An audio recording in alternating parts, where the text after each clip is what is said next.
कहीं किसी सेलिब्रिटी को देख लिया तो उससे सेल्फी लेने के लिए पागल है भैया, और सेल्फी ले भी लिया तो इंस्टाग्राम पर, फेसबुक पर सबको दिखा रहा है डाल डाल करके, हमने शाहरुख खान के साथ सेल्फी लिया, इसके साथ सेल्फी लिया। अरे क्या उखाड़ लिया भाई सेल्फी ले करके?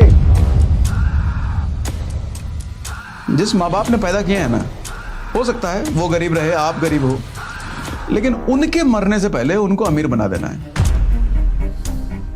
आजकल का यूथ है ना भैया, समझदार समझता है, इंटेलिजेंट है। एलोन मस्क का बाप है वो, जेब भले ही खाली है लेकिन समझदारी में तो जेफ बेजोस और एलोन मस्क से आगे है ना वो। अपना बाप माँ को क्या समझेगा वो?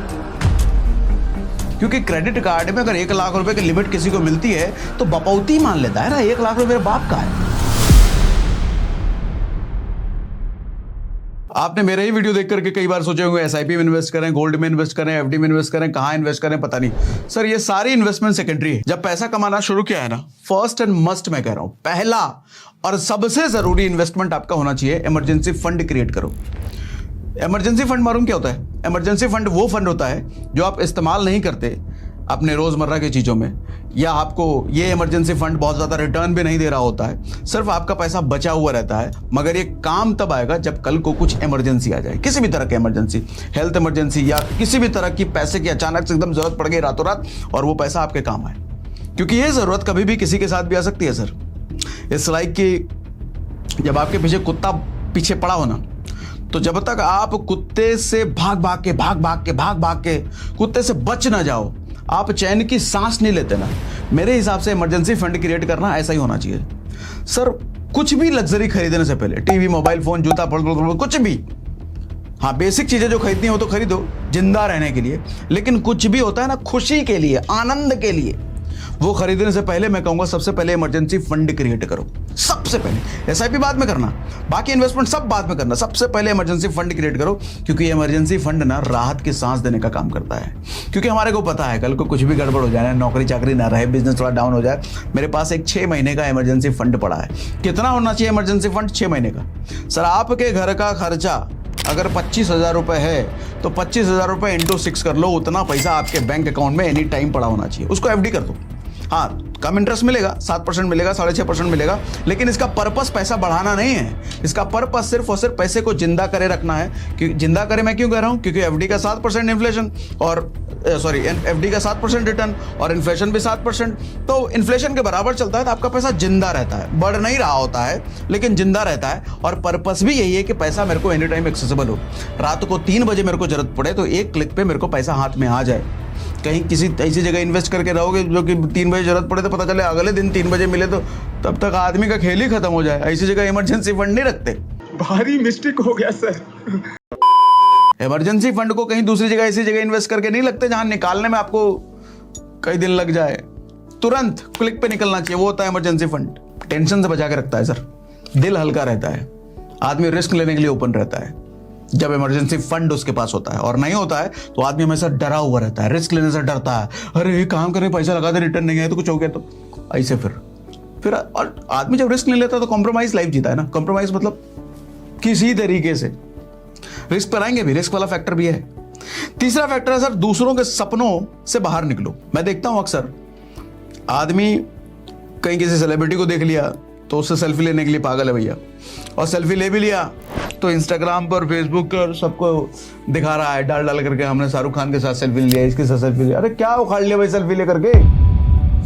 हैं? कुछ बन गए, कुछ हासिल कर लिए, पैसा मिल गया कुछ, अपने को क्यों नहीं हीरो बनाते? जिस माँ बाप ने तुमको पैदा किया है उसको हीरो क्यों नहीं बनाते?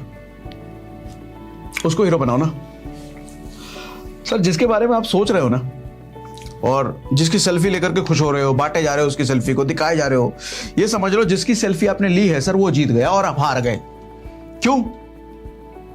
क्योंकि उसका तो फैलाव हो रहा है ना, उसके फोटोज अलग अलग फैल रहे हैं ना, अलग अलग जगह फैल रहे हैं ना, आप प्रचार कर रहे हो, देखिए इस आदमी के साथ मैंने सेल्फी ले लिया।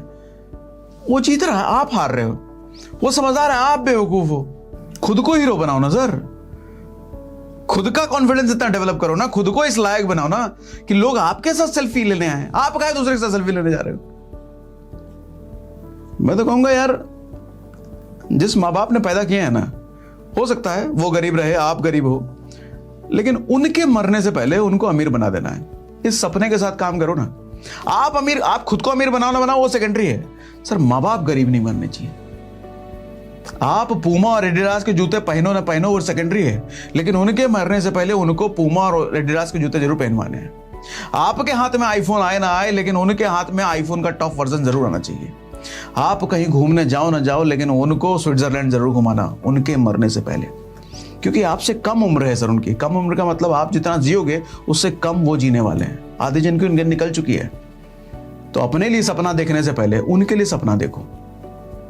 पाला है ना। और वैसे भी कहते हैं कि भगवान धरती पे खुद नहीं आते, लेकिन अपना स्वरूप माँ बाप के रूप में भेजते हैं।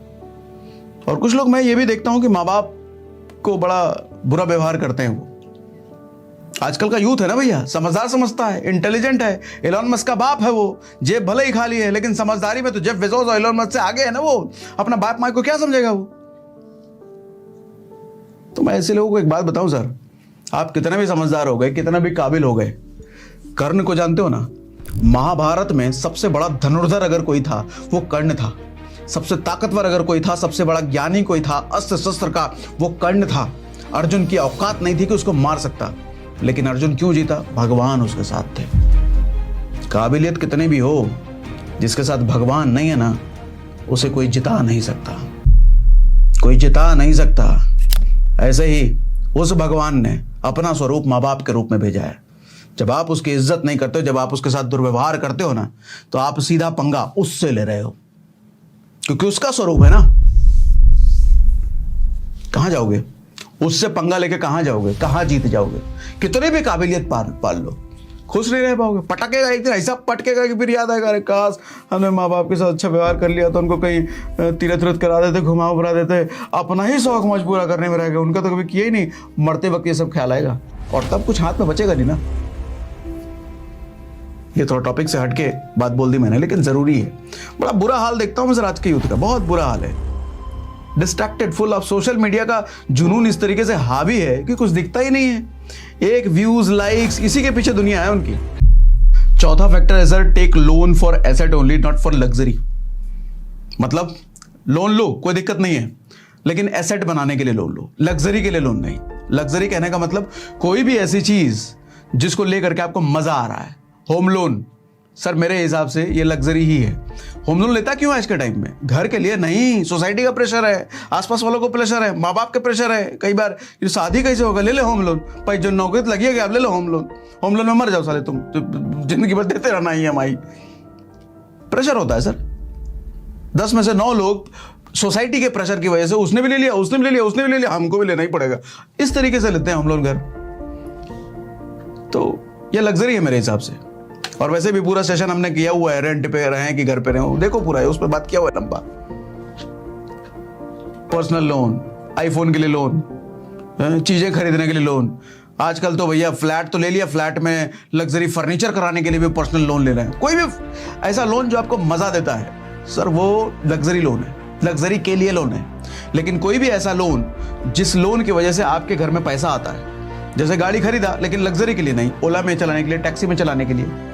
जैसे फोन खरीदा तो लेकिन रील बनाने के लिए, वीडियो बनाने के लिए, तो वो आपके जेब में पैसा डाल रहा है। कोई भी ऐसा लोन जो आपके घर में पैसा डाल रहा है सर, वो एसेट के लिए लोन है। लोन लो, एसेट के लिए लो, लग्जरी के लिए नहीं। और मुझे लगता है कई बार ना लोन का जन्म ही मिडिल क्लास वालों के लिए हुआ है। सबसे ज्यादा लोन देखो किसको मिलता है? सैलरीड पर्सन को। सर बिजनेसमैन अगर 10 लाख रुपए महीना भी कमा रहा है ना, और नौकरी वाला 50,000 रुपए महीना कमा रहा है, समझना मेरी बात को, बिजनेसमैन अगर 10 लाख रुपए महीना भी कमा रहा है ना, और नौकरी वाला 50,000 रुपए महीना कमा रहा है, तो बैंक सबसे पहले इस 50,000 वाले नौकरी वाले को देगी लोन, 10 लाख वाले को टहला देगी। हो सकता है उसको दे भी ना। मालूम क्यों? बैंक को पता है ये 50,000 वाला इसके हर महीने आएगा, ये हर महीने इसका फिक्स है, आना ही आना। कहाँ जाएगा?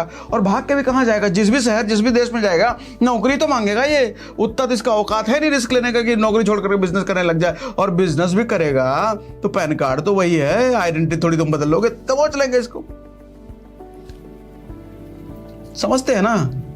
ये सैलरीड आदमी की ज्यादा औकात। बिजनेस वाला 10 लाख रुपए महीना कमा रहा है, और अगर नहीं दिया तो भाग गया, तो रिस्क लिया है तभी तो ये 10 लाख रुपए महीना कमा रहा है। आदमी बिना रिस्क लिए 10 लाख रुपए महीने बिजनेस है तो कमा नहीं सकता।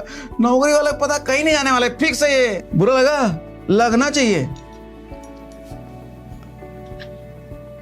लोन लेकर के बैठे हो। लिया है क्या लोन? किसके लिए लोन लिया? घर के लिए, फोन के लिए, कि फर्नीचर बनाने के लिए, कि कपड़ा लत्ता के लिए? फिर आप ही के लिए बोल रहा हूं मैं, लोन लो एसेट बनाने के लिए, लग्जरी बनाने के लिए नहीं, मिडिल क्लास दिखने के लिए, रिच क्लास दिखने के लिए नहीं, रिच क्लास बनने के लिए लोन लो। लेते ना बड़े बड़े बिल्डर 1000 करोड़ 500 करोड़ का प्रॉपर्टी बना रहे हैं। अंबानी लिया ना लोन जियो के लिए, कितना 10 लाख करोड़ 1 लाख करोड़ कितने का लोन लिया था ना ऐसे ही 1 लाख करोड़ का लोन लिया। क्यों? एसेट बनाने के लिए, जियो को खड़ा करने के लिए, अमीर बनने के लिए लोन ले रहे हैं। वो अमीर पहले से है लेकिन और अमीर बनने के लिए लोन लिया। आप गरीब बनने के लिए लोन लेते हो क्योंकि आपको दिखाना है, बेवकूफ कहीं के।